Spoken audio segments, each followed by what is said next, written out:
Charles, tu t'expliques sur ton attitude. En ayant fait toute la course avec un Méchant. aileron cassé. Déjà parlez-nous de l'incident au départ et puis les conséquences sur le comportement de la voiture. Voilà, l'incident, personnellement, c'est vraiment dommage que ça tombe sur Lewis, mais honnêtement, je pense qu'il y a vraiment... moi, de mon côté, j'essaie de me placer pour le virage 3. Lewis était à l'extérieur. Je pensais qu'il était en train de garder la position sur l'extérieur, donc je m'attendais pas à ce qu'il revienne sur l'intérieur. Il n'a pas vu que j'étais là. Je pensais pas qu'il allait revenir. Bref, on s'est touché.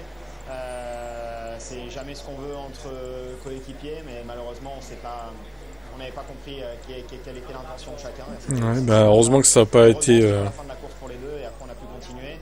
Après de mon côté c'était bien sûr compliqué parce qu'on a perdu du message radio, je pense que c'était 30 ou 40 points, je ne sais pas combien c'était. Ce qui est vraiment beaucoup. Ce qui est encourageant, c'est qu'on réussisse à avoir cette perfo malgré le problème sur l'avant. Mais bon, c'est quand même dommage parce que c'est une opportunité pas complètement optimisée. Vous étiez quand même plus rapide qu'Hamilton, d'ailleurs, avec ses ailerons cassés.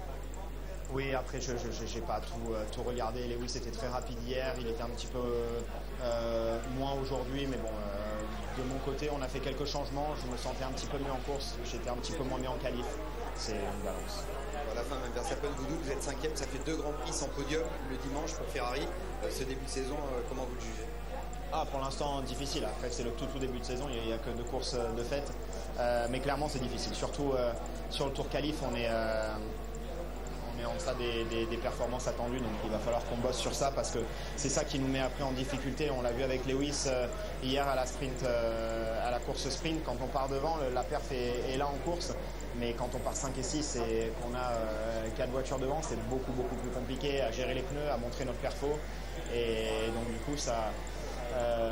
nous donne un challenge beaucoup plus compliqué pour la course. Donc il va falloir qu'on se concentre sur les qualifs, qui a été notre point positif pendant des années, mais qui malheureusement depuis 1 an et demi, on a perdu un peu le fil sur ça. Je préfère dans ce sens-là, mais bon, faut pas que ça aille dans un extrême non plus. Voilà, il dit on a perdu 30 ou 40 points d'appui, mais bon, s'il avait perdu tant que ça, il aurait changé l'aileron au final. Donc, ils avaient l'air de se satisfaire de l'aileron pété au final. Au niveau temps autour, ça a changé pas grand chose, donc bon. Bizarre. Bref, heureusement, ça n'a pas fait crever Hamilton, ce contact, on va dire. Mais bon. Course à oublier encore une fois pour Ferrari, là. C'est mieux que Melbourne, mais c'est pas transcendant non plus.